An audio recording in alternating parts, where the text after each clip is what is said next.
So guys இப்படி தான் இருக்கும் அந்த பியூரிஃபையர்.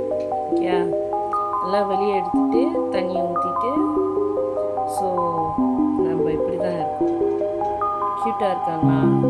ஸோ க்யூட் பண்ணி. ஸோ யார் யாருக்கு வேணுமோ